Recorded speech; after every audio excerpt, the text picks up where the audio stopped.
Salut à tous, amis du cinéma. Dans ce hors-série de toutes bobines confondues, la 132e édition, nous vous emmenons sur le plateau de tournage de Serenity, tourné à Maurice en 2017 et qui place ainsi Maurice sur le radar de Hollywood. Les stars Matthew McConaughey et Anna Hathaway n'étaient pas disponibles, mais les producteurs nous ont fait visiter les décors à Trop-Biche. Serenity a été tourné sur une trentaine de sites sur l'île. Des dizaines de Mauriciens ont ainsi contribué dans les coulisses.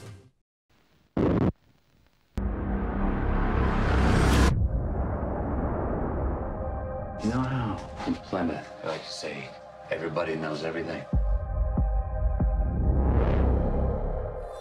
It wouldn't be funny if the truth was that nobody knows anything.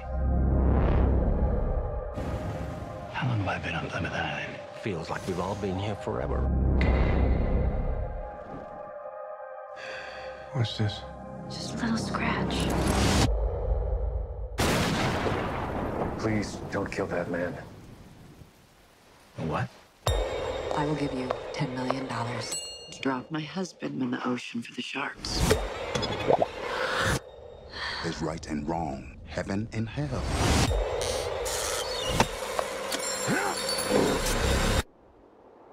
Some weird stuff going on right now. This whole island's a part of it, but nobody knows it. Okay, John, you want the truth? You don't.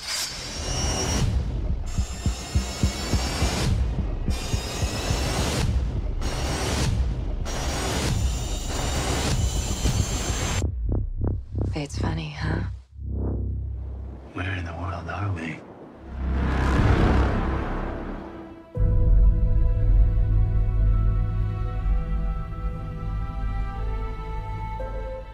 We're standing on the jetty here, and this is where the Serenity, the boat which is central to the film, leaves from, and where the trajectory of anybody who lives in this area can see all of the action that takes place here. What really allows us to be here is because the two owners, or the three owners of these properties here, but particularly Popo and Ramon, have allowed us to do, if you reverse out, completely change it into the world of our world, which is called Plymouth.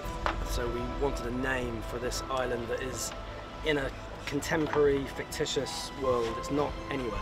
It's not in the Caribbean, it's not in the Indian Ocean, it's not in the Atlantic, it's not in the Mediterranean. It's somewhere, but it's not in a conventional reality.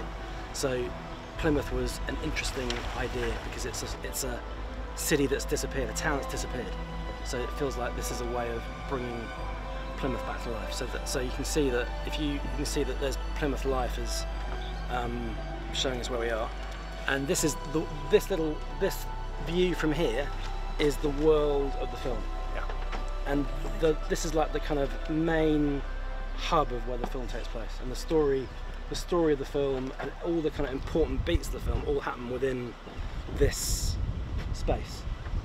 So from the kind of tree line through to the end of those blue fences, that is kind of... In fact, there's 30 other locales which we, in one way or the other, sometimes from Albion to Constance and that we are filming in, but it all comes back to relate to here.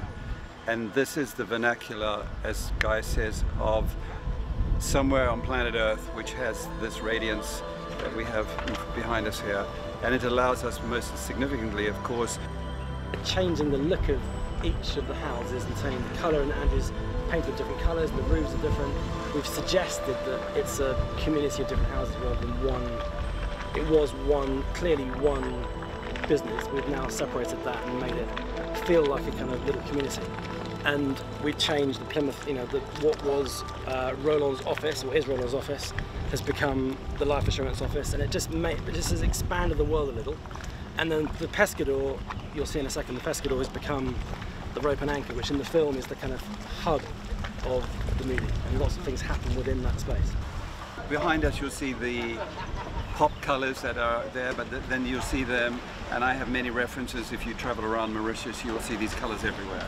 Mauritians live in a paradisical colour world, and of course the ocean look, as we've just seen behind us previously, it's that beautiful turquoise colour, so those colours will come back here. So it's a film is about entertainment, it's about storytelling, it's about taking people, drawing them into our world, and behind us is our world, and you'll see here where those doors are on the back. It's the model, exact, perfect model, portion model of our boat, the Serenity. And that will be taken for, and Guy will explain that better than I. The boat, which is currently out shooting out there, as it's seen, that's the stern section of the boat. And we've recreated the stern section of the boat so that we can, so much of the film takes place on the back of the boat. My husband is joining me here the day after tomorrow. I told him that I would charter a boat for fishing tuna. I want you to take him out on your boat, let him get drunk, then drop him in the ocean for the sharks. In return, I will give you $10 million cash. Was it built here or was it assembled here? We have employed many Mauritians. I've discovered that they haven't made films before to the levels that we request, but they're cabinet makers, they are skilled peoples, and together with my team of 5 people from South Africa and 1 from Britain, who are leaders in the industry and the construction side of things, they have tutored these young men and women into construction. Were you able to find whatever you needed for your sets here? There's a few things, very specialized things we had to bring in for hand props from Cape Town, but no, it's all been, and it's astonished me. I would test them. I'd say, can we get a very particular sort of glass? Yes, we can. Can we get a vinyl maker that can do the signage? Yes, we can. Can I get a hand-painted, somebody who you can't even hardly get in Europe anymore, somebody who can still do hand-painted signage? And, yes, we can. And these people have come towards us. So we leave here at the end of this month, or the front end of September, with an incredibly attuned, trained department, both in the production side of things, and my side of things, the camera department. So I'm very proud of that.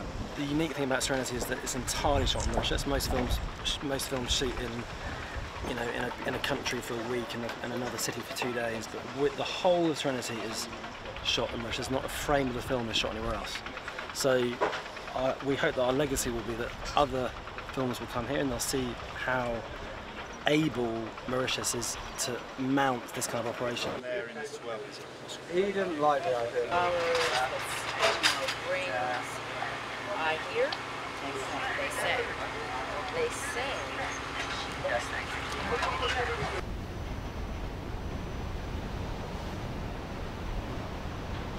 Stunt people we didn't have.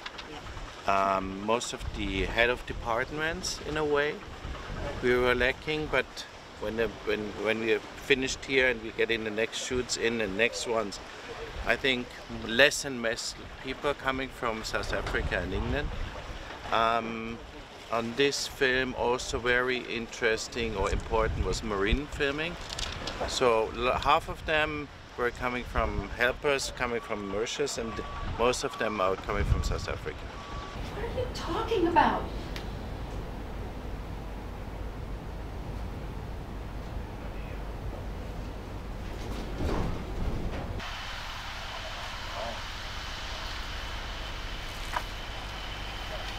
We employ every kind of person.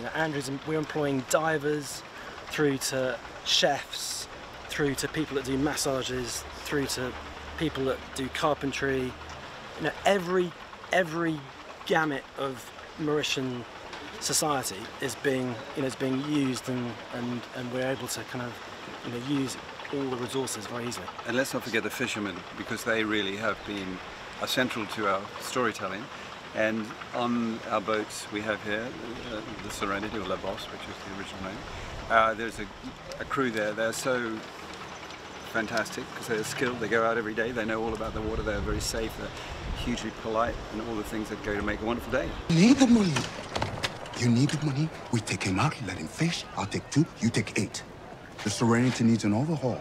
My granddaughter needs money for the next semester. And why would I take you out, Duke? Huh? You're bad luck. No. Constance told me the real reason you fired me. Pity is worse than a fist in the face. I'm not begging you big a deal. I'm just telling you, when life offers you an opportunity like this, you have to take it.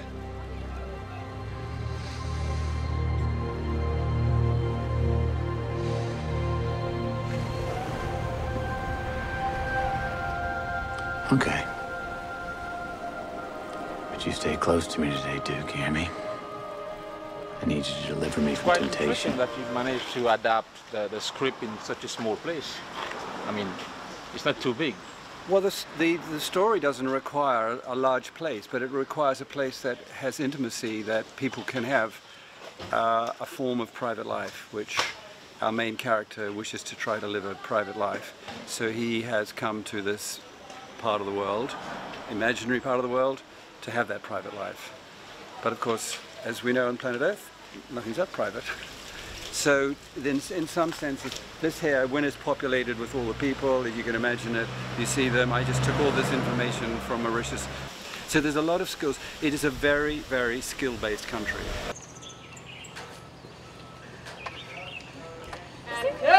You recognize what that symbol is? Meeting point. Very good, Andreas. Okay.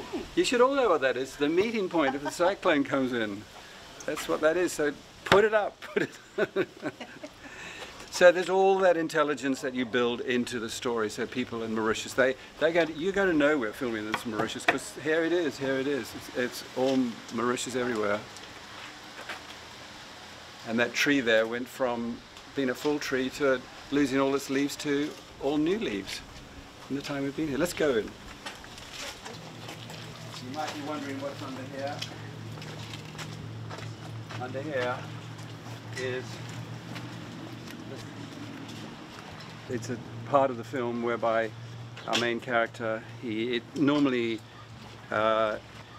lives down by the water there for us, and our character, it's part of the storytelling. We had it made here, it's all made here, as is he's very superstitious. There's the Virgin Mary and Child. Buddha's down on the water there. So all the gods have been covered.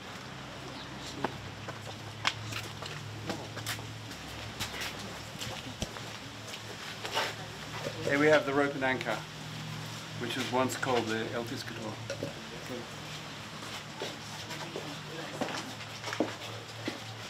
This film is set in a tropical paradise somewhere in the world, and we looked all around the world for that place, and various countries had advantages and disadvantages.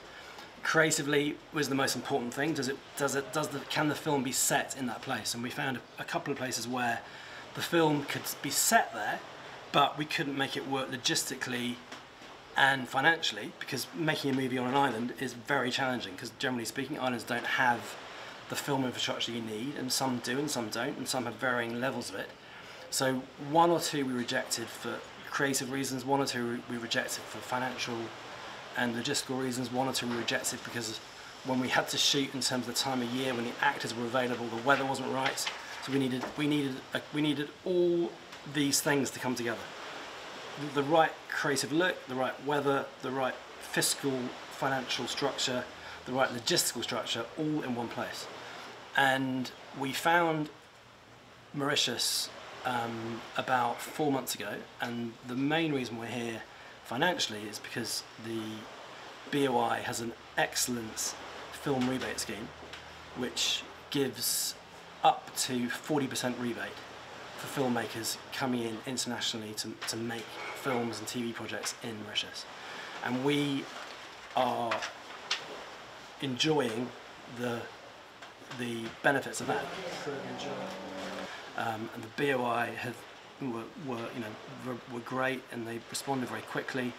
And we arrived. We said we needed an answer very fast because the weather was, we needed an answer to read the weather and our actors coming, and they responded very quickly. And we were up and running and in prep within 5-6 weeks of first arriving here. And when we first arrived here, the most important thing was to see if it works. And Andreas showed us around the island.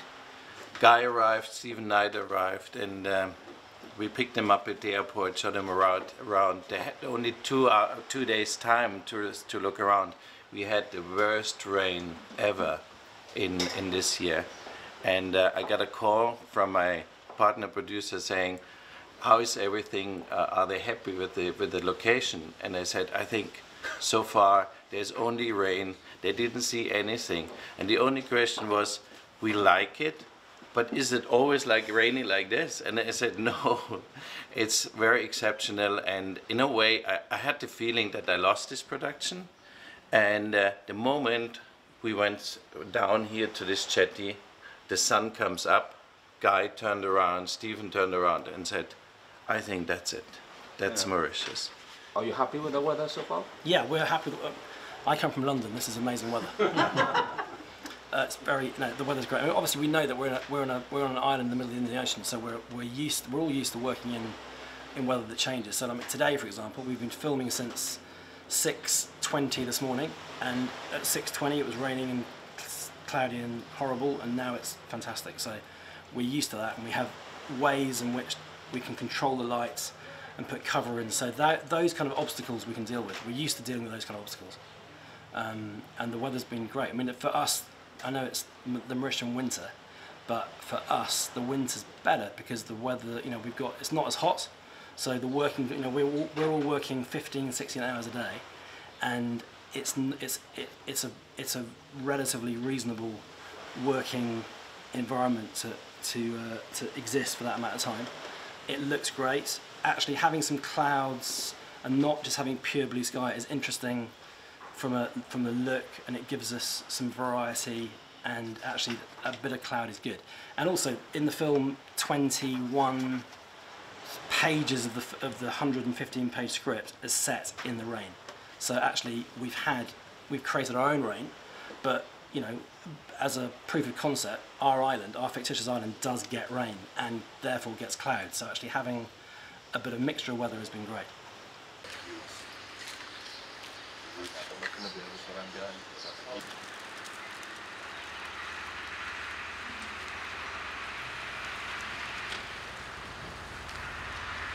How many paying customers we're taking out tomorrow?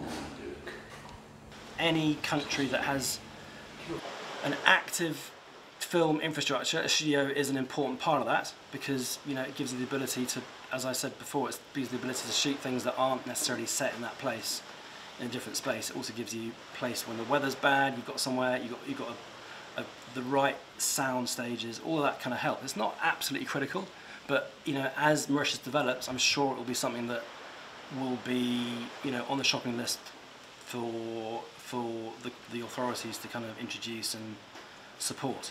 This bar is central to the film. I mean, and you'll see these photographs donated or given to us, loaned to us with legalities, where some of the people, the local people, so when people are watching the film, they'll go, that's my brother, that's my uncle, or whatever.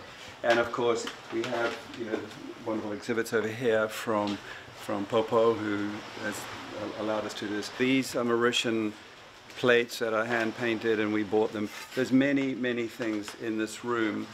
The coconut paneling on the front of it was something I found. Actually, it's the reverse of what it should be, but I like what I'm looking at. And so the thing about this bar, it's a world that you want to take people into where secrets are talked about and spoken about. If somebody's here, seated here, you get the idea of being able to see down the jetty. So there's no secrets in this bar. Did you improvise this decor, or did you have a precise idea of what you wanted to achieve here? No, you respond to the script.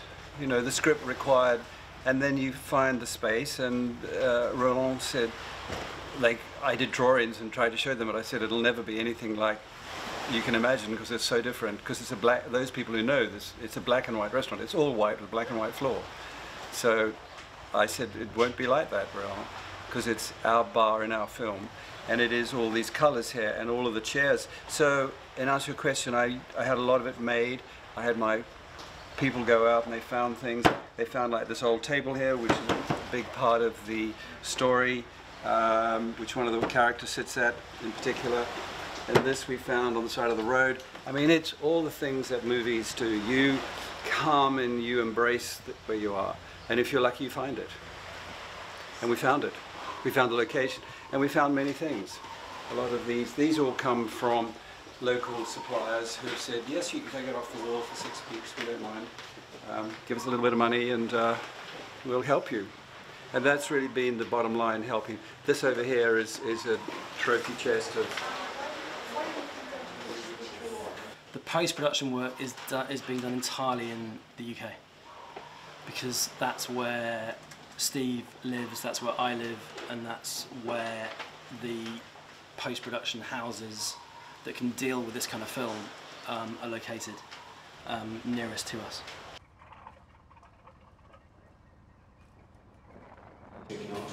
None.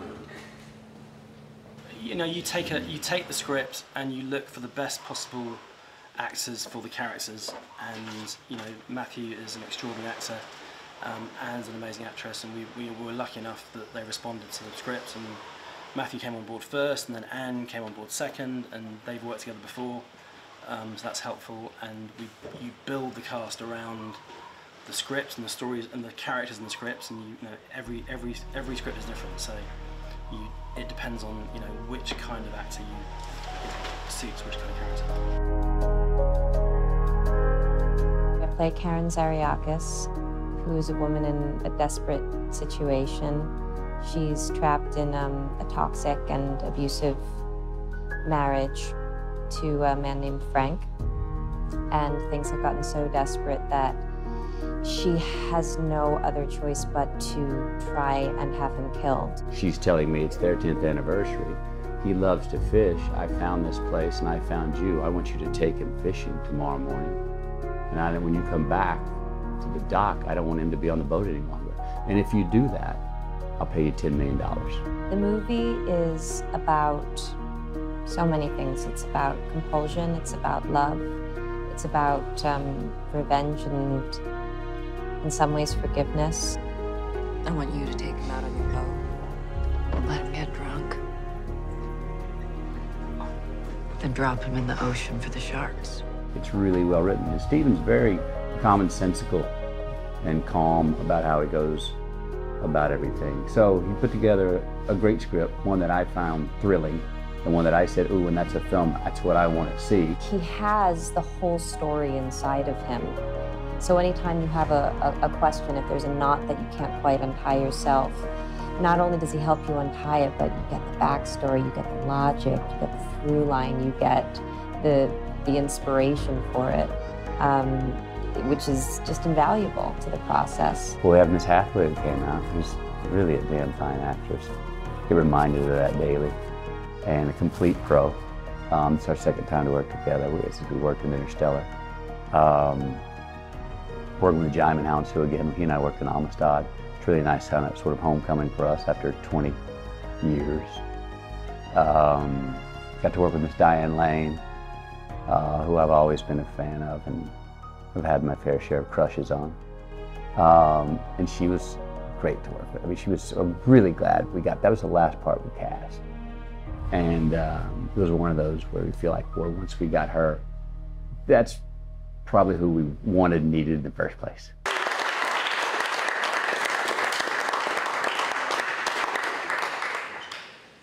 And then, of course, the delightful, the magnificent.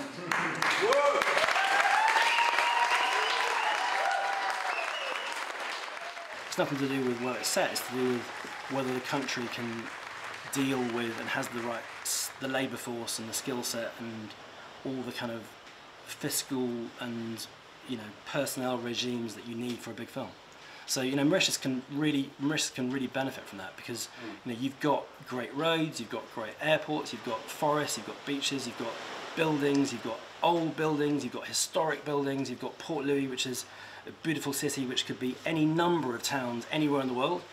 You've got shopping malls that could be in Chicago. You've got, you know, shops and streets and beaches which could be, you know, in the south of France. There's no reason why it has to be a film that's set in the Indian Ocean or Mauritius or even in the Southern Hemisphere. Because of the reef out here, that this space from the reef to the shore here is a constant colour, pretty much, if the sun's out. But also, as Guy is explaining, you can film there. It's rather like filming what we call a tank, whereby we build in the studios these huge tanks which give us ideal conditions. But Guy took the estimate with Andreas here that we could actually do what we need to do, because there's a lot of underwater work, and we feel confident that we're going to get what we can get out here. which is very unique. Yeah, I mean, today we're filming inside the reef, and we're pretending that the boat is 5 miles offshore. But because the water inside the reef is calm, it's a controlled area of open water. So that's what I mean, that's a uniquely Mauritian characteristic, in that we have this massive area of very controlled water, which is, for us, is a fantastic asset. And people will ask us, they'll go to ask us, where did you film it? How did you get that? How could you do that? Because you can also, then we'll go out deeper into the deeper waters. But that's one of the reasons people will come to Mauritius to film, because it's physically here, accessible. I have very good clients, lovable clients, professional crew members from all over the world. We can only learn from them. Yeah. And I think that's the inspiration for the next movies, to learn from the professionals from around the world and get there in, let's say, 5 years time. That's our aim here in Mauritius, that we, instead of flying 150 people in, having 150 more Mauritian on the shoot. And maybe, I don't know, but I think that's the aim of all filmmakers, right? We want to condense our budget down, that we don't spend so much money, and this makes Mauritius then much more attractive in the next 5 years. And we need stuntmen. And we need stuntmen for sure, yes. They won't be far away though, because some of the ones that are around here, they're watching hard how to do it. They learn, all my crew have learned so quickly to go on to make other films immediately, as I've said already. And we found things like this beautiful, look at that lamp, so beautiful. All handcrafted here, in the markets, in that fantastic market in Port Louis. Astonishing work. I love this here, this plate. Craft, craft, craft, fantastic. Maybe one last question. We won't know where we are, you said that before, but will we hear some kind of local sound, or will we hear some kind of Creole? Because we saw the posters, etc. Are there bits and pieces? Yeah, there's bits of Creole being spoken in the film. There's a character that speaks a little Creole. There's this environment is filled with, you know, in the film, extras playing locals that drink and eat here, and they're all speaking Creole. And we have a music. There's bits of French being spoken, there's bits of English being spoken. It reflects, I mean, even though we're not saying we're Mauritius, our island reflects Mauritius in language and culture and those kind of things. And you have music from Mauritius. Yeah, we have We're using music from Mauritius. Yeah. Music group from Mauritius, which is incredible. Do they have a name? What are they called? Carmen. Yeah. Carmen. They're fantastic. These older, experienced, incredible, beautiful, beautiful older guys. I mean, they've been around for 50 years. Yeah, no, great. And they sit in that bar there and play music. So basically, you're very happy. Extremely happy. Beyond happy. It's great. It's all fantastic. We're very happy with Mauritius. My wife, my beautiful wife, she arranged this trip. She sat up on the internet night after night, typing away to find the perfect boat, to make this trip perfect, because she wants it to be perfect, perfect for me. And myself, well, I'd say a son of a runs a bucket, same as any other. And I'd fly to some other island. But I don't got time. I only got 2 days. So, let's be here at 7. Just me, you, and the mother tuna. I already told you. It's not worth the risk. I'm not gonna do it. Please think about it, Mr. Dill. It's okay, honey. Every man has his price. Tomorrow at 7 a.m., I'm gonna be here. So should you.